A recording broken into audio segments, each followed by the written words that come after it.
Hello everyone! Today we're going to take a look at the Squeezer, a new weapon released last week. I played around with it in Turf Wars and compared it with other weapons, and I just wanted to give you my analysis of my thoughts on it and some of the things that I found cool about it and not so good. So let's take a look at some of the things it can do. First, let's look at its appearance really quick. It's a champagne bottle, so yeah, it looks kind of ridiculous, but it makes sense if you think about the way champagne bottles like burst out when you open them, then continue to spray like a smaller amount after like the initial burst. It looks kind of neat, and it suits the holiday season well, but it's definitely not as fresh as some other weapon designs, in my opinion. My squid looks pretty fresh though, right? Alright, so for stats, let's first check out what kind of damage it can do. As a ranged hitter, it has a slight advantage over the H3 nozzle nose, but the damage output is slightly weaker. This shouldn't be that big of a deal though, as the amount of hits to splat your enemies should be the same, I think. However, somehow I just find the H3 nozzle nose to be a little easier to aim with, and the fact that it shoots 3 squirts per button press gives it the offensive edge, in my opinion.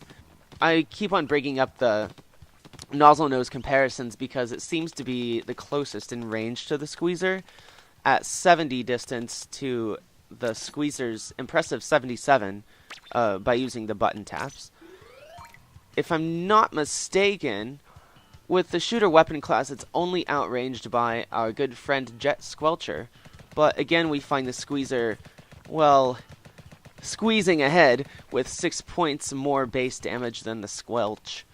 I'll let you decide which you prefer. Remember, this is only for the button tap method. An obvious benefit to weapons in a similar tier, such as the Splattershot Pro, Jet Squelcher, or even the 96 Gal, is being able to hold down to shoot. But as Nozzle Nose mains will probably tell you, this makes little difference when it comes to getting splats if you're good. Oh, also, what about its short range mode? It looks pretty close to the kind of range Dualies and Splattershot Jr. can output. Its damage as well shares the Dualies, but as I'm going to discuss shortly, if you're choosing an offensive close range weapon, Dualies, Splat Jr., or the Splashomatic or Sploosh-O-Matic should maybe be considered first. Alright, so now let's talk about strategies. The first thing I want to emphasize about using the Squeezer is that it should not be your first choice for up-close combat, like I just mentioned. The delay in between the first shot and the continuous shots will cripple you against anything else in a close-range encounter. Its sub and special, the Stingray, and Splash Wall, are also not suited for this kind of gameplay. You can easily get backed into a corner with no means of escape. However, you don't need to fully rely on its long-range attack either. Inflicting 1 or 2 shots of partial damage from a distance and then going for the kill up close after the squid has been weakened seems effective. If you're confident in your aiming, then like other long-range shooters, you can splat up close. You just need to be precise with your button taps. Again though, I do not think its short-range function was built for anything other than getting turf, which is fine, but it's tempting to think, hey, it's a splatter shot and a nozzle nose wrapped up in one, but it doesn't quite work like that. The kit is built fully for defense and range support. Using the splash wall from a perch or in a corridor will obviously serve to keep you safe while you make aim. The splash wall has a variety of uses in ranked modes that go beyond simply a defensive barrier, but those are techniques I'm not really going to go into in this video. The Stingray is my least favorite of all the specials in Splatoon 2. Even after the boost it got, it can be used to zone or for a good remote splat. But again, this weapon does not grant you the offensive flexibility offered by weapons with Baller, Splashdown or the Ink Jets, for example. Alright, it's time for the verdict. The Squeezer is an interesting weapon. I'm excited to play with it more, but I find its kit to be lackluster. So I definitely like to see one with something like Splat Bombs and Tenta Missiles in the future. I think due solely to that, I would still pick other weapons in its range tier over it.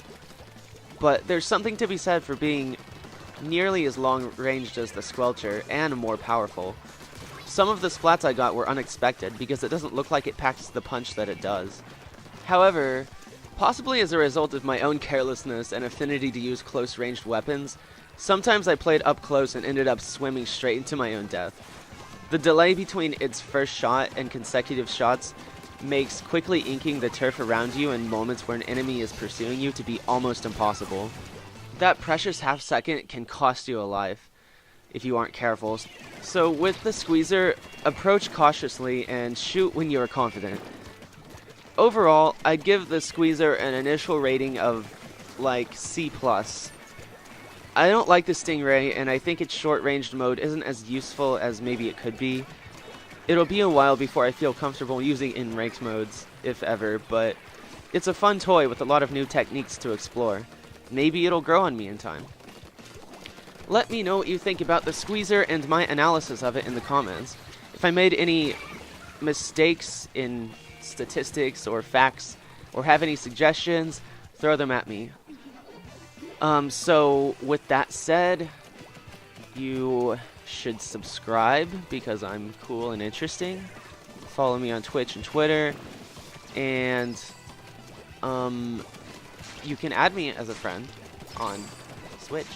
Okay, I'm going to go now.